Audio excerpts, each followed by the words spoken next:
बिस्मिल्लाहिर्रहमानिर्रहीम। अस्सलाम वालेकुम। मैं हूं बिशारत राजा, मेरे साथ मौजूद हैं हसनात मलक।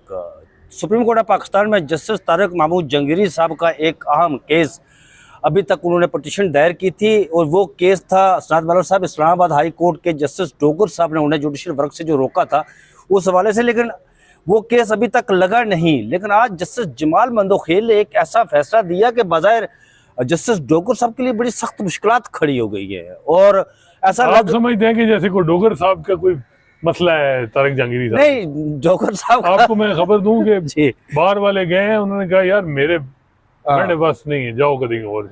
अच्छा जी, डॉक्टर साहब ने कहा थी कि मेरे पास नहीं है, कहीं और जाए, जाकर पता करें। नहीं, तारिक जहांगीरी अगर रिलीफ दिलाना है, बाहर वालों ने कहा, इस्लामाबाद बाहर वालों ने, कि सर हमारे इलेक्शन है, हम आपके साथ खड़े रहे हैं, इस मामले में आपने क्या किया? ये वो खबर है, मैं आपके सामने पूरी खबर रखता हूं, उसके बाद हसनात मलक साहब की तरफ चलेंगे और एक हसनात मलक साहब से एक और पूछेंगे कि वो सोहेल वराज साहब ने बड़ा गिला किया है और वो गिला आपके सामने रखूंगा कि उन्होंने गिला क्या किया है। खबर मलक साहब, पहले मैं, अगर आप इजाजत दें तो मैं उस फैसले के कुछ आम चीदा निकात पढ़ लूं जो आज। जी जी, पहले ये बताएं, ये इशू क्या था जरा?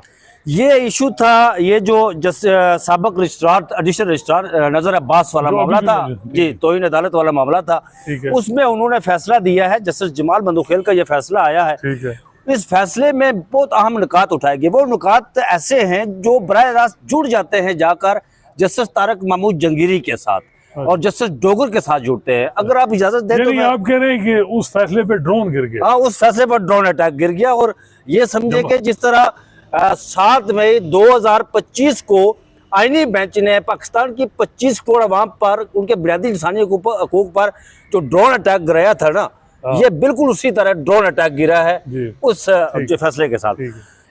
फैसला ये है जी कि एक जज अपनी ही अदालत के दूसरे जज के खिलाफ ऑर्डर जारी नहीं कर सकता। तौहीन अदालत केस में साबक डिप्टी रजिस्ट्रार की इंट्रा कोर्ट अपील पर तफसीली फैसला जारी किया गया है। ये जस्टिस जमाल मंदोखेल ने यह फैसला लिखा है, प्रैक्टिस एंड प्रोसीजर और आईनी बेंच कमेटी मेंबरान को तौहीन अदालत का नोटिस प्रकार नहीं रह सकता। 11 सफ़ात पर यह मुश्तमिल फैसला है। सवाल यह है कि आईनी और रेगुलर कमेटी में शामिल जजेस के खिलाफ तौहीन अदालत कार्रवाई मुमकिन है या नहीं। आइन के आर्टिकल 199 के तहत सुप्रीम कोर्ट और हाई कोर्ट जजेस को इंतजामी अमूर में इस्तिस्ना हासिल है। ये बड़ा अहम नुक्ता है हसनात मलक साहब। जजेस को अंदरूनी और बैरूनी मुदाखलत से तहफ़्फ़ुज़ दिया गया है। आगे ये कहा गया है कि एक जजेस अपनी ही अदालत के किसी जज के खिलाफ किसी किस्म की रिट या कार्रवाई नहीं कर सकता। ये बड़ा अहम नुक्ता है। ये फिर दोबारा करें। एक जज अपनी अदालत के किसी नहीं, एक जजेस नहीं, कई जजेस अपनी अदालत के किसी जजेस के खिलाफ किसी किस्म की रिट या कार्रवाई नहीं कर सकता। ये इस तरह में लिखा गया है। डोगर साहब इस्लामाबाद हाई कोर्ट के जज, आजम खान इस्लामाबाद हाई कोर्ट के जज, उन्होंने जस्टिस तारिक जहांगीरी को जो रोका है काम से, वो नहीं रोक सकते। ये सुप्रीम कोर्ट का फैसला है, 6 रुकनी बेंच का।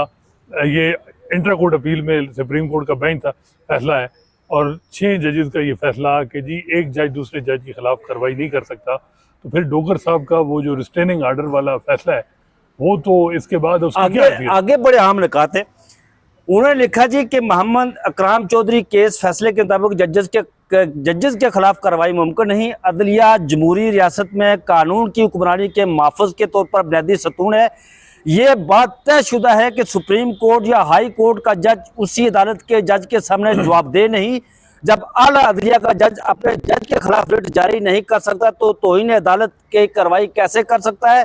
सुप्रीम कोर्ट या हाई कोर्ट जज के खिलाफ कार्रवाई सिर्फ सुप्रीम जुडिशल काउंसिल कर सकती है। ये बड़ा अहम नुक्ता है। आपका आइन का आर्टिकल 209 जुडिशल काउंसिल के अलावा किसी और फोरम पर जज के खिलाफ कार्रवाई पर कदगन लगाता है, मुमकिन ही नहीं।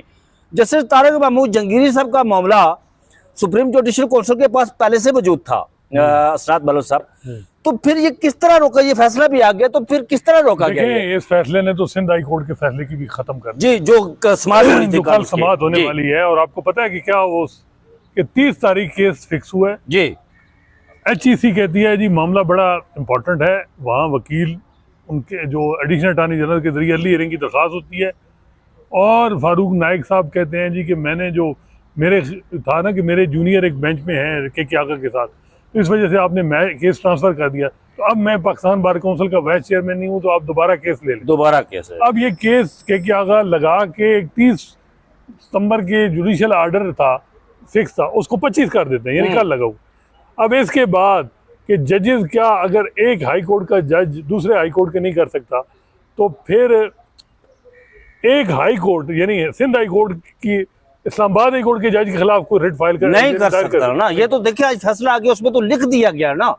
और जस्टिस इकराम चौधरी का जो फैसला मौजूद है पहले से, जस्टिस जमाल मंदोखेल ने उसको मेंशन करते हुए लिखा है कि कोई भी हाई कोर्ट अपनी हाई कोर्ट, मतलब आपके जो चारों पांचों हाई कोर्ट है, वो किसी हाई कोर्ट के जज के खिलाफ कार्रवाई नहीं लेकिन आपको पता है कि जस्टिस मोहम्मद अली मदर ने कहा कि मैं सेपरेट नोट लिखूं, वो सेपरेट नोट लिखे है ना, लेकिन जो उन्होंने फैसला लिखा है वो तो फैसला आ गया ना उनका। Next chief justice. वो ज़ाहिर है आजकल वो थोड़ा सा उनकी चाल डाल भी थोड़ी सी मुख्तलिफ है। अगर आप जस्टिस मोहम्मद अली मदर साहब से कहीं मिले, आपको पूछे कि क्या आप नेक्स्ट चीफ जस्टिस के 26वीं आईनी तरमीम के बाद उम्मीदवार हैं, तो वो बहुत खुश होते हैं, एकदम से उनकी हंसी निकल जाती है। वो आजकल उनकी चाल डाल नहीं, तो देखें उन्होंने जो कहा है ना कि मैं सेपरेट नोट, जी जाहिर बात है जहांगीरी साहब इस सिस्टम के सबसे नापसंदीदा जज हैं सिस्टम, और सिस्टम के बेनिफिशियरी ये जज हैं।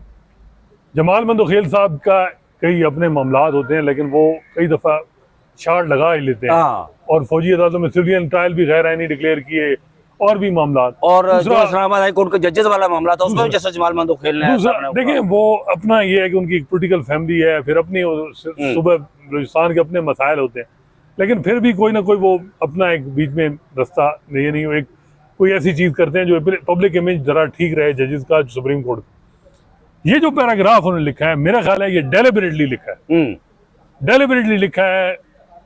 इस्लामाबाद हाई कोर्ट में जो चल रहा है उसका जवाब है इनडायरेक्टली, अगर देखा जाए तो डोगर साहब को आज जवाब मिल गया। जैसे डोगर साहब को पता जुडिशल कमीशन के मेंबर भी है जैसे जमाल मंदोखेल, और जैसे जमाल मंदोखेल साहब का उस वक्त भी ये कहना था कि जस्टिस डोगर सीनियर जज है ही नहीं।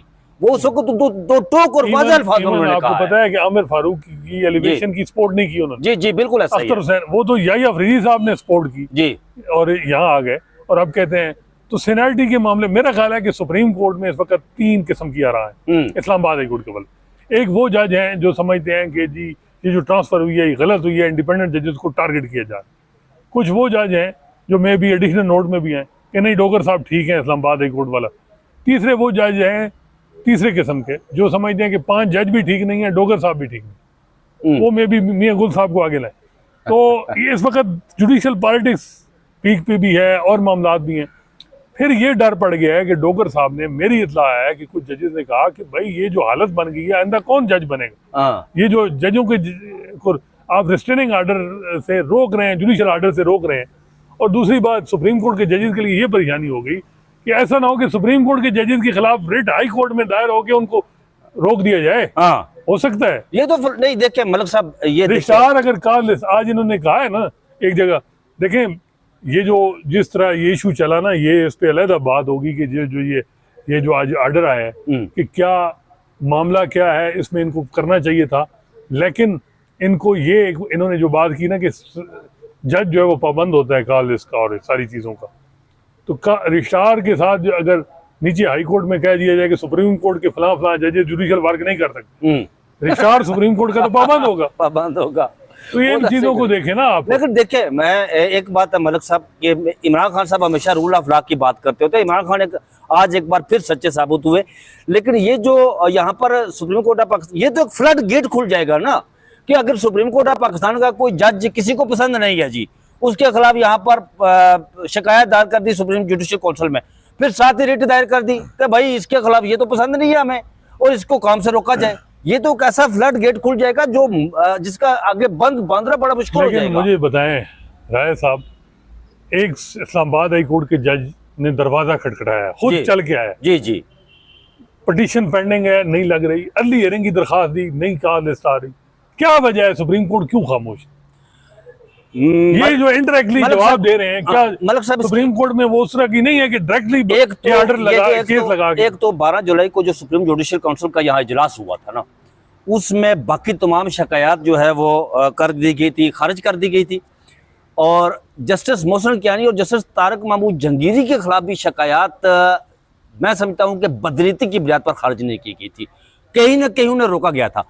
सुप्रीम जुडिशल काउंसिल में अभी जो सुप्रीम कोर्ट ऑफ पाकिस्तान में अर्ली हेयरिंग उन्होंने डाली है उस पिटीशन की, और दूसरा पहले उन्होंने वो अपने दीगर साथी आजाद मर्द जजेस के साथ आए और केस तो लगना चाहिए था। ये देखे इस्लामाबाद हाई कोर्ट में जस्टिस बाबर सत्तार साहब एक फैसला देते हैं जिसमें पीटीए के चेयरमैन को हटाया जाता है। वो रात कोई 7-8 बजे एक दरख्वास्त इंट्रा कोर्ट अपील दायर होती है और लग भी जाती है। किधर होती है यार? रात को होती है ना, वो बायोमेट्रिक कराना होता है किधर? 3 बजे खबर जो फाइल हुई वो रात को, किधर से खबर? ये तो जाहिर है किस साफी ने दी, किधर से दी? वो मेरे ख्याल में बताया कोर्ट रिपोर्टर ने खबर दी थी। नहीं, वो खबर कोर्ट रिपोर्टर ने नहीं दी थी, वो खबर वो डिफेंस रिपोर्टर की तरफ से खबर आई थी। यार ये वैसे ठीक है। राय साहब आप भी इस्लामाबाद हाई कोर्ट करते रहे कि 3-4 खबरें आई हैं जो इस्लामाबाद हाई कोर्ट के कोर्ट रिपोर्टर उससे बिल्कुल लायल। जी, बैरिया टाउन का जी स्टे विकेट हो गया, हाँ, वो रात बिल्कुल को 9 लायल बजे होते। खबर चली, वो वो कोर्ट रिपोर्टरों को कोई नहीं पता। फिर जी वो हरासमेंट कमेटी से वो हटाया गया राजा जो- नाम, जी। वो खबर भी कोर्ट रिपोर्टर ने नहीं दी। जी, और ये खबर भी जो आप कह रहे हैं कि जी इंट्रा कोर्ट अपील है, ये कोर्ट रिपोर्टर ने दी। तो ये अदालतों की एस्टेब्लिशमेंट जो है, ये जो इस वक्त है, ये क्या यहाँ जो एडमिनिस्ट्रेशन है, ये क्या, ये कोर्ट रिपोर्टर बिल्कुल लायल में और बाहर वाले कई मलिक साहब कई ऐसी खबरें जिस तरह आपने इसका जिक्र किया, कई मतलब मैं आपको बताता हूँ कि अडयाला में केसेस की समाअत होती है, वहां पर जो अंदर साफी होते हैं उनकी तरफ से खबर नहीं आती है, वो किसी और तरफ, वो कोर्ट रिपोर्टर से नहीं या किसी नहीं, और तरफ से खबर आती है। तो देखें, मैं कह रहा हूं मैं कि जो कहने वाला हूँ, खबर वैसे आपस की बात है, कोई नहीं जो भी लगा दे। लेकिन ये बड़ा हसीन इम्तिजाज है कि खबरें और फिर अनयूजुअल जो यहाँ से नहीं पता चलती। खैर डोगर साहब में भी कोर्ट रिपोर्टरों से वो ना ट्रस्ट करते हो, वो आप कह रहे हैं कि डिफेंस रिपोर्टर उनकी जो एडमिनिस्ट्रेशन है उसके ज्यादा करीब है। शायद ये भी हो सकता ये है। हो सकता है। लेकिन मलिक साहब मुझे ये बताइए कि ये जो आज फैसला आया है, इस फैसले का कितना इम्पैक्ट पड़ेगा? देखिए इम्पैक्ट तो ये पड़ेगा, तारिक जहांगीरी साहब का जो मामला है ना, मैं पहले भी कह चुका हूँ कि जो डोगर साहब ने किया है, जी, ना उसमें कोई लॉ पॉइंट साइट है, ना उसमें कोई प्रेसिडेंट साइट है, उसका न सर है न पाँव है, सीधी बात। सही है। वो ऑर्डर है जो मैंने सारे वकीलों से, इवन हाफिज एहसान साहब ने भी कहा कि नहीं भाई ये डिफेंडेबल ही नहीं। बिल्कुल ऐसा है उन्होंने कहा है। हाँ, इवन बड़े तजिए निगार हैं जो हर मामले में सपोर्ट करते हैं हुकूमत की, उन जजेस की, लेकिन उन्होंने कहा कि भाई ये नहीं हो सकता, जुडिशियल ऑर्डर से जज को नहीं रोका जा सकता। और अब ये हुआ है कि उसके बाद वो ऑर्डर, लेकिन उस पर अभी सुप्रीम कोर्ट में दादरसी नहीं हो रही, सिंध हाई कोर्ट को एक्टिवेट कर दिया गया। मेरा ख्याल है कि तारिक जहांगीरी साहब का मामला तो वैसे ही स्ट्रांग है, कोई इशू नहीं, लेकिन ये जो सुप्रीम कोर्ट के जजेस ने अपनी इंटेंट वाजे कर दी, जमाल मंदोखेल। अब मोहम्मद अली मदर साहब ने क्यों कहा कि मैं एडिशनल रोल लिखूंगा? क्योंकि इस वक्त जिस तरह होता है ना कि जज की प्रमोशन, बिल्कुल वो आईनी बात। देखिए इस वक्त दौड़ है आईनी अदालत की सरबराही की, अगर बनती है सुप्रीम कोर्ट की जज, अगर यही सिस्टम रहता है तो चीफ जस्टिस ऑफ पाकिस्तान कौन बनेगा? आईनी बेंच अगर रहता है तो उसका आईनी बेंच का सरबराह कौन होगा? जमाल मंदोखेल साहब ने तो वादे किया है कि भाई मैं बनता, आइन के तहत मैं बनूंगा। हाँ, लेकिन आइन क्या वो जुडिशियल कमीशन ने सिलेक्ट करना है ना, जमाल मंदोखेल साहब ने तो नहीं करना।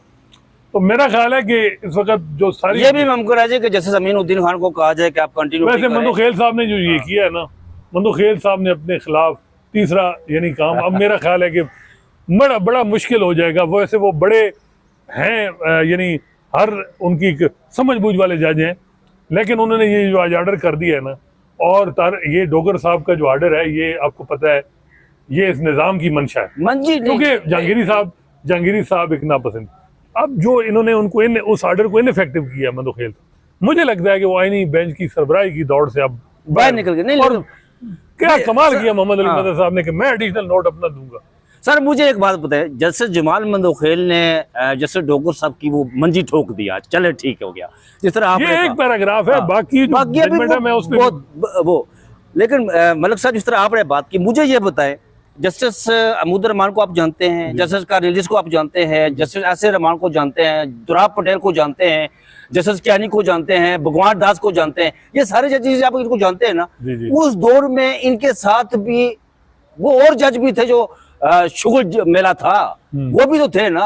अगर जस्टिस जमाल मंदोखेल आईन और कानून के मुताबिक कर रहे हैं तो ये तो तारीख में लिखा जाएगा। सही बात है, ये तारीख में लिखा जाएगा ना। अगर जस्टिस मोहम्मद अली मदर कर रहे हैं तो जस्टिस मोहम्मद अली मदर का नाम फिर वहां लिखा जाएगा जहां फाजिल ईसा का नाम लिखा गया है, जस्टिस काजी मनीर का लिखा गया है और दीगर जजेस का लिखा गया है। अब जस्टिस हाजी अमीन साहब हैं, उन्होंने रिटायर होना है 1 दिसंबर को, दिसंबर। डेढ़ वक्त का मुकाबला सख्त है। 26वीं तरमीम इंडोर्स, इससे पहले उन्होंने मिशन कंप्लीट फौजी अदालतों में मिलिट्री जस्टिस सिस्टम को उन्होंने कहा ये ठीक है, बिल्कुल ऐसा ही है। मखसूस नशिस्तें उन्होंने कहा माले गनीमत दे दो, बिल्कुल 2/3 बनवा दी, ट्रांसफर इंडोर्स करवा हाँ दी। जी। या अफरीदी साहब बड़ी यहाँ करते हैं, अमीनुद्दीन खान साहब को कन्विंस नहीं कर सकते।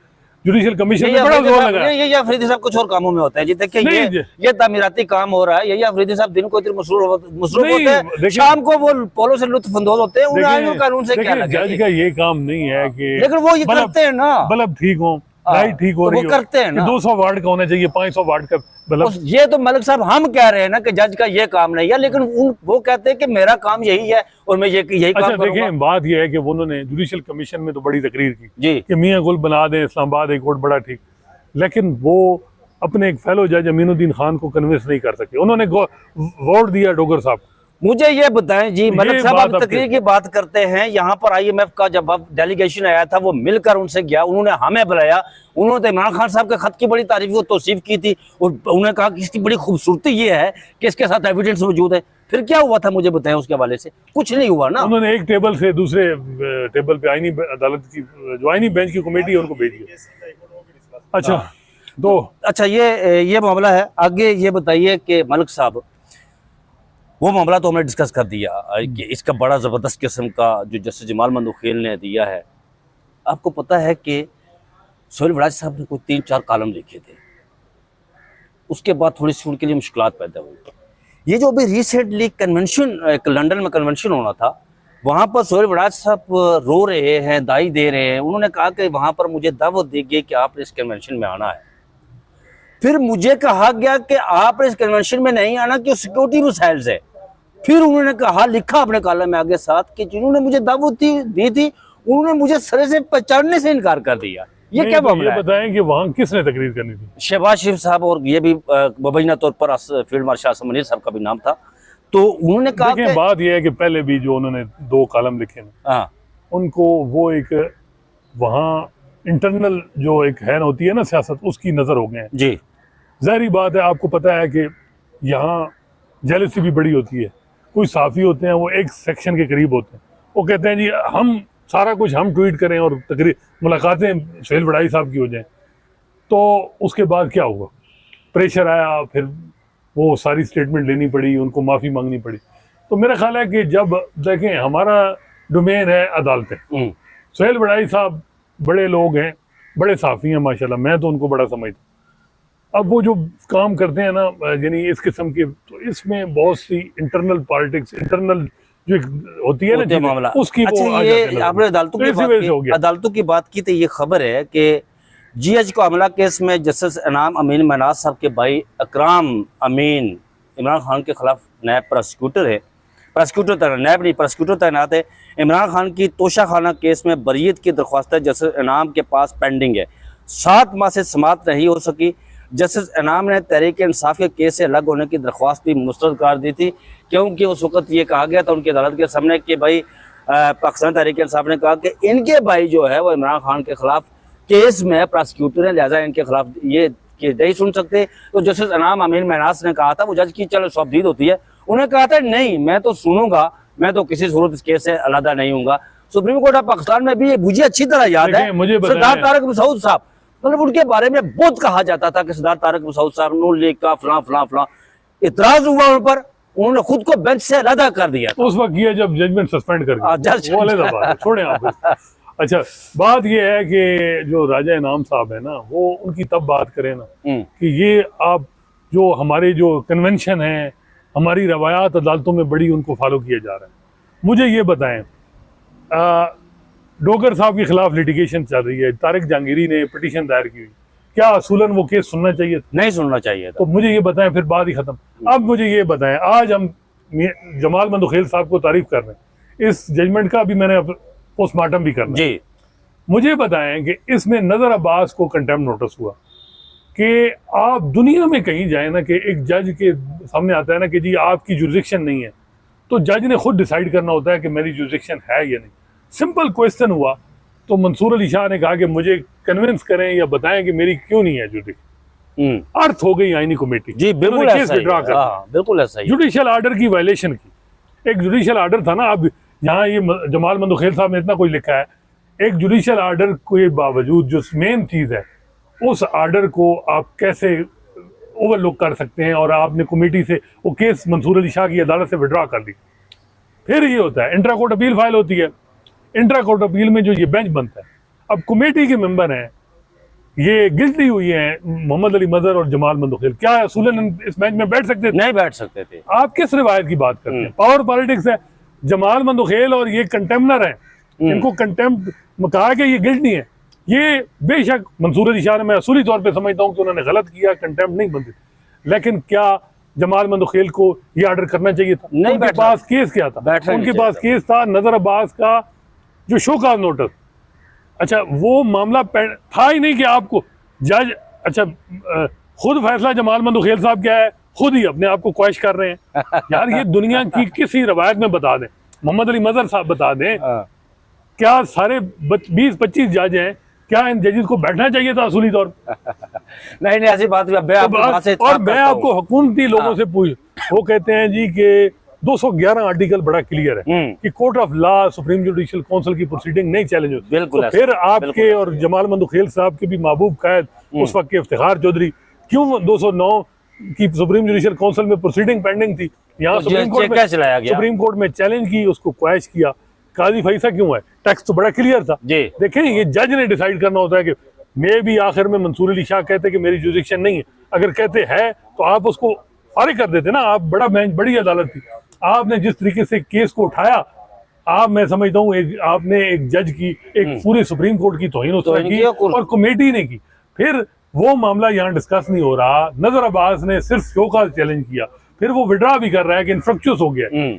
आपको याद है अतर मिनल्ला और शहीद वहीद साहब ने कहा कि हम, और ये जिस तरह जजेस ने बायस, देखें वहाँ इंटरनल लड़ाई, अगर मंसूर अली शाह ने आपको किया तो आपने उनसे ज़रब 4 करके बदला ले लिया, ठीक है। अगर मंसूर अली शाह ने गलत किया ना तो आपने 10 गुना गलत किया, सीधी बात है। ये जो पैराग्राफ हम कह रहे हैं कि ठीक है उन्होंने लिखा है, लेकिन जो जिस तरीके से ये आर्डर आया है, और ये भी याहिया फरीद साहब की बड़ी ख्वाहिश थी क्योंकि मुस्तफ़ा नवाज खोखर की पिटीशन पेंडिंग है, वो मामला ये है कि भाई आप उस वक्त प्रैक्टिस एंड प्रोसीजर एक्ट की कमेटी के आप पाबंद थे, आपको केस लगाना चाहिए था। बिल्कुल लगाना चाहिए था, लेकिन अब ये क्या होगा, तो केस नहीं लगाया ना। अब याहिया फरीदी ये आर्डर अब रखेंगे कि जी वो 26वीं तरमीम आ गई थी, ये रेगुलर बेंच तो सुन नहीं सकता था। तो इस वजह से मुझे ये बताएं, सुप्रीम कोर्ट के जज की डेफिनेशन, क्या उसको इस तरह रोका जा सकता है? किसी जज की जुरिडिक्शन कटेल हो सकती है? आइन में कल मुझे बताएं, जमाल मंदोखेल साहब को अगर आइन की आर्टिकल 191 में एक शिक डाल दी जाए कि ये जज सारे फारे, शहबाज शरीफ यहाँ वज़ीर-ए-आज़म जो चीफ जस्टिस का रोल भी प्ले करेंगे, तो क्या ये घर चले जाएंगे? नहीं जाएंगे। या वो कहेंगे कि यार इनसे अच्छे जज जैक ब्रांच वाले हैं, उनको बिठा देते हैं, क्या ये मान जाएंगे? नहीं मानेंगे। तो देखें, ये स्पिरिट ऑफ द कॉन्स्टिट्यूशन को देखना होता है, ये जज ने खुद देखना होता है। तो ये जो है ना कि हिटलर ने भी, आप ये कह रहे हैं कि मीठा मीठा वो ये पेप तक कड़वा थू ये नहीं करना चाहिए, जो आइन और कानून कहता है। नहीं, देखिए मेरी बात सुनिए, आइन और कानून, बशारत साहब, स्पिरिट ऑफ द कॉन्स्टिट्यूशन, आइन का भी कोई ढांचा होता है। मैं आपको कह रहा हूं ना कि कल ये जो फॉर्म 47 की पार्लियामेंट को कहा जाता है, ये कल कह देती है कि जी शहबाज शरीफ चीफ जस्टिस ऑफ पाकिस्तान होगा, एक अमेंडमेंट ले आते हैं, क्या ये मान जाएंगे? नहीं मानेंगे, ये कोई नहीं मानेंगे। तो फिर ये क्या बात कर रहे हैं टैक्स, और ये क्या ये आयरलैंड से आए हैं, इनको पता नहीं कि किस तरह ये पार्लियामेंट बनी, ये विल ऑफ द पीपल को रिफ्लेक्ट नहीं करती पार्लियामेंट। जी बिल्कुल ऐसा है, मैं आपकी इस बात से ये वो सारी चीजें हैं जिनको इग्नोर करके, क्योंकि इनको ये कहते क्या है, टैक्स को हम फॉलो करते हैं। टैक्स क्या बाई बुक कह रहे हैं कि बाई बुक को फॉलो करते हैं, टैक्स को फॉलो करते हैं? कौन सी बाई बुक और कौन सी टैक्स? मुझे बताएं, क्या बाई बुक और टैक्स में आपका कह रहा है, आपका आइन कह रहा है कि आज जमाल मंदोखेल साहब ने लिखा, तो जस्टिस टोकर ने किस तरह भी गिरी को फारिग कर दिया यार? मुझे टैक्स में लिखा था कि 209 में जज के खिलाफ कार्रवाई हो सकती है। एक जज रिजाइन कर रहा है, जमाल मंदोखेल और अमीनुद्दीन खान साहब ने किसकी ख्वाहिश पूरी करने के लिए कहा कि जज रिजाइन भी कर दे, उसके खिलाफ मुजाहिर नकवी का केस चलाया उन्होंने वहां पे। काजी फैसला सही है ना, बिल्कुल ऐसा ही है। जहां आपकी मर्जी होती है उधर आप टैक्स फॉलो करते हैं, जहां होता है तो देखें, ये वो पहलू है जिसको हम ओवरलुक नहीं कर सकते। टैक्स इस वक्त, क्योंकि निजाम की जुड़ा जो पार्लियामेंट है वो इस वक्त निजाम के साथ है, हिटलर के साथ भी किसी दौर में होगी उसकी। जी बिल्कुल ऐसा ही। अब क्या वो उस तरह की कानून बनाती रहेगी, जज चुप करके बैठे रहेंगे, ये स्पिरिट को नहीं देखेंगे? ये इनको काम है जमहूरियत, विल ऑफ द पीपल को अपहेल्ड करना, न कि मौजूदा पार्लियामेंट जिसमें will of the people reflect हो रही है या नहीं, उसको करना। ये वो चीजें हैं जो देखनी है। अब आजकल मुझे पता है सर, आप विल ऑफ पीपल की बात, विल ऑफ पीपल की जो भी बात कर, जैसे तारिक जंगीरी का क्या कसूर था? जैसे तारिक जंगीरी का यही कसूर था कि जैसे तारिक जंगीरी ने कहा जी कि जो फार्म 47 इस्लामाबाद वाले वो बयान अल्फी दे नंबर 1, और फार्म 45 दुनिया के किसी भी फ्रांसिक लेबोरेटरी से हमें करवाना पड़ा तो हम करवाएंगे, तो फिर उसके बाद कहा नहीं जी ये तो हमें मंजूर ही नहीं है। तो बाकी ये बात है ना, यहाँ पर विल ऑफ पीपल की कौन सी बात? नहीं। असरात वालिद साहब आप बिल्कुल दुरुस्त कह रहे हैं, मैं असरात वालिद साहब की इस बात से इत्तेफाक करता हूँ जी कि विल ऑफ पीपल देखनी चाहिए, थोड़ी सी गर्मा गर्मी पार्लियामेंट नहीं, मुझे ये बताएं पार्लियामेंट जिस तरीके से भरी गई है वो विल ऑफ द पीपल को आप मुझे बताएं, ये पार्लियामेंट नहीं, विल ऑफ पीपल की पार्लियामेंट कहाँ है जी? दुनिया भर कहती है विल ऑफ पीपल, IMF ने खुद भी लिखा है, हम तो उस टेक्स्ट को फॉलो करेंगे जो इस पर। ये बहरहाल ये है कि कायक आपके समय रखें, ये चलता रहता है जी। हमें कभी कभी गुस्सा भी आ जाता है, करें क्या, हम भी इंसान हैं, आईन और कानून के मानने वाले, हम तो आईन और कानून को मानते हैं जी, तो आईन और कानून को नहीं मानता उस पर हम तरकीब भी करते हैं। मुझे और साथ वालों को इजाजत दीजिए, अपना बहुत सा ख्याल रखिएगा, अल्लाह हाफिज।